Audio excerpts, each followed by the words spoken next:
Welcome, Mr. Martin. Thank you, Dr. Willis, and thank you for having us here today, Chairman Patterson and the committee.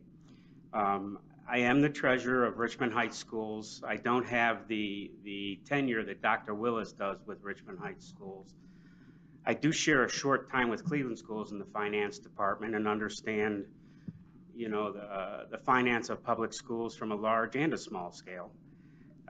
My background also has been using the CUP report for probably 15 years as a performance auditor across the state. So I come with a background of understanding of, you know, what a school can do, what a school can't do to adjust to funding variance. What I want to bring forth right now is that under this current funding structure, that Richmond Heights local community tax support effectively is neutralized by the state's gain cap legislation and the deducted funding for charter schools, open enrollment vouchers, scholarships, and tuition. And when we talk about neutralizing it, I look at the funding that is taken away from us as the funding that we may have to go to in our community to ask for local levy dollars.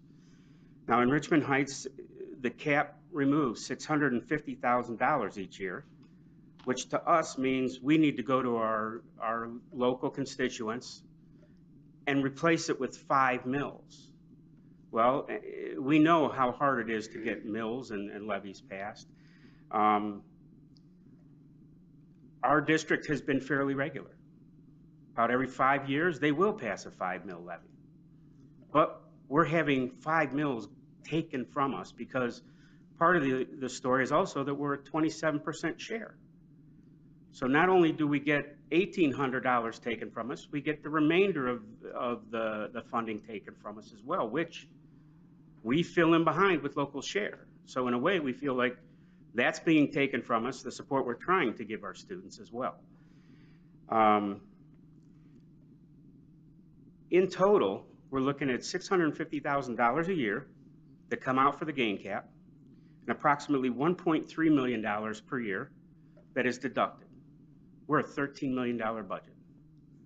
That's 15% of a budget. And this is where Dr. Willis talks to us being an anomaly.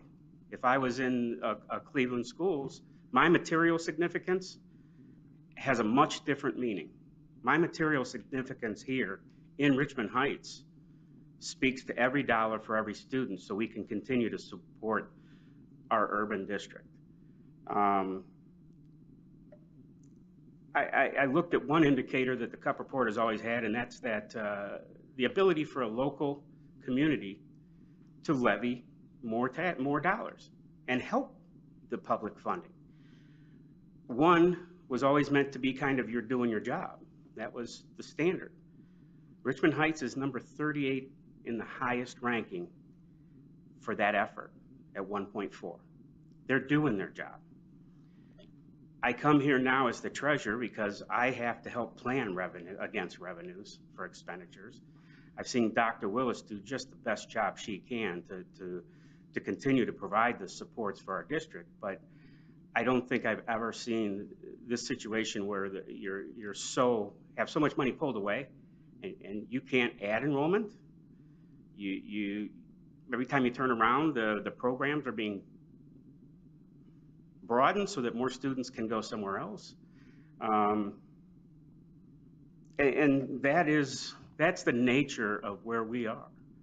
We really don't have many options once we plan for a year. Once we plan for a year, that is the year.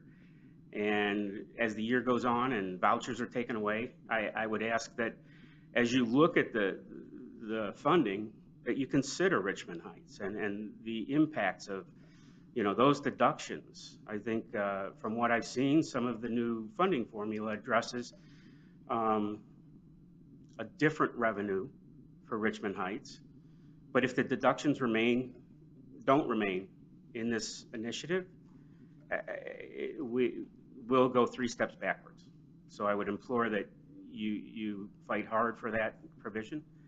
And we're going to do the best we can to fiscally contain ourselves and look for this funding to mature.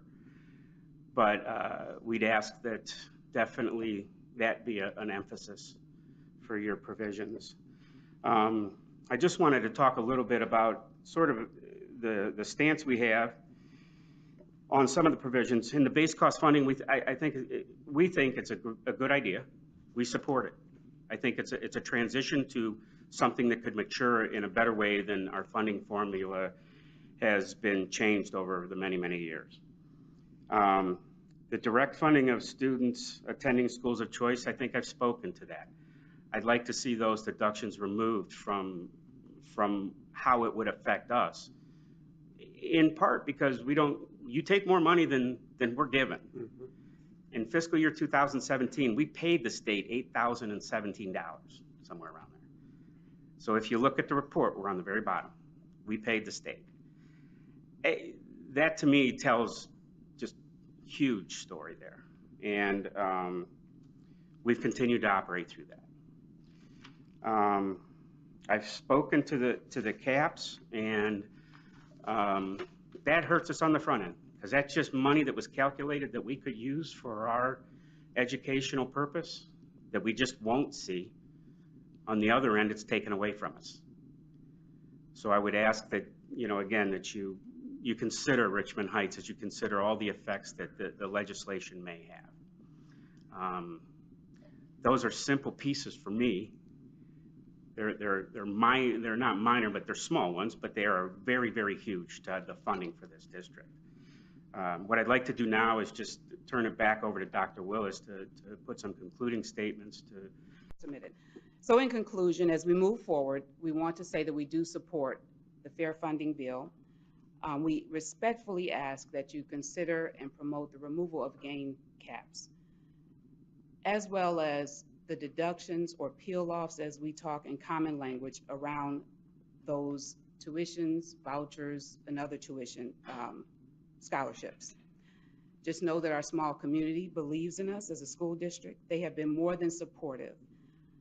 But there is a point that people are taxed out, and there's also the point where we may feel that it's almost criminal to come back to them once again. But that community supports their children. And just for the record, our small community, less than 1,000 students, we are on the map. We were just here in Columbus 2 weeks ago in the Final Four for basketball, the only public school that was in the Final Four for Division IV.